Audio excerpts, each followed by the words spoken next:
कि आखिर एक मानव शरीर के अंदर जो जल है इसका क्या क्या कार्य होता है। आखिर मानव शरीर के अंदर जो जल ग्रहण हम करते हैं वह कहाँ कहाँ जाकर एकत्रित होता है और कितना होता है। अगर एक मानव शरीर के अंदर जल की कमी हो जाए तो वह मनुष्य कितना देर तक जीवित रह सकता है। तो आज की वीडियो में हम इन सभी बातों को जानेंगे।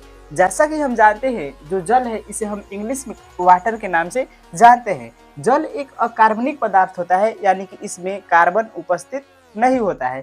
यानी कि इसका फॉर्मूला H2O होता है। हाइड्रोजन का 2 अणु और ऑक्सीजन का जब एक अणु आपस में रासायनिक अभिक्रिया करता है तो इससे जल का निर्माण हो जाता है। अगर एक बात करते हैं, एक वयस्क मनुष्य के शरीर में लगभग 70 से 72% पानी उपस्थित होता है, यानी कि जल। और वही एक बच्चा है तो इसके शरीर में 60% जल उपस्थित होता है। अब आइए जानते हैं, अगर हमारे शरीर में अगर पानी की मात्रा की कमी होती है तो हम कुछ ही मिनटों के अंदर मर सकते हैं, यानी कि मृत्यु को प्राप्त हो सकते हैं। अगर वही हमारे शरीर के अंदर अगर खून की कमी होती है तो हम 6 से या साल भर तक जीवित रह सकते हैं। तो अब आइए जानते हैं कि आखिर हम जो जल को ग्रहण करते हैं तो हमारे शरीर के कौन कौन से अंग में जाकर जो जल है वह स्टोर हो जाता है। तो जैसा कि जानते हैं, सबसे पहले ब्रेन यानी कि जो हमारा मस्तिष्क है इसके अंदर 80 से 85% पानी जाकर स्टोर होता है। वही जो हार्ट यानी कि दिल होता है इसके अंदर लगभग 70 से 80% पानी स्टोर होता है। और वही जो लंग्स यानी कि फेफड़ा है तो उसके अंदर भी 70 से 80%।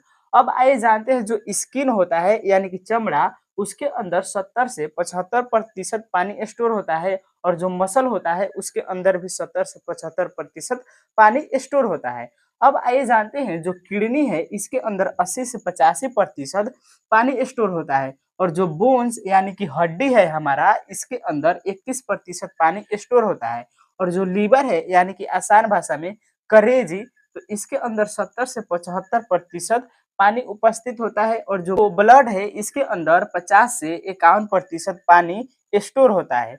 तो अब आइए जानते हैं कि अगर हमारे शरीर के अंदर पानी की कमी होती है तो हमें एक रोग उत्पन्न होता है जिसे हम कहते हैं डिहाइड्रेट यानी कि निर्जलीकरण। तो कि आखिर निर्जलीकरण होने का हमारे शरीर का क्या क्या कारण है। तो अगर आप कम पानी पीते हैं, अत्यधिक व्यायाम करते हैं, अत्यधिक धूप में रहते हैं, बहुत ज्यादा शरीर से पसीना निकलता है तो जो हमारा शरीर है वह डिहाइड्रेट हो जाता है। हमारे शरीर के अंदर से निकलने वाला जो पानी की मात्रा है और हमें ग्रहण करने वाले पानी की जो मात्रा है उससे अगर अधिक होता है तो हमारा शरीर डिहाइड्रेट हो जाता है। अब आइए जानते हैं कि आखिर हमारा शरीर जब डिहाइड्रेट होता है तो इससे बचने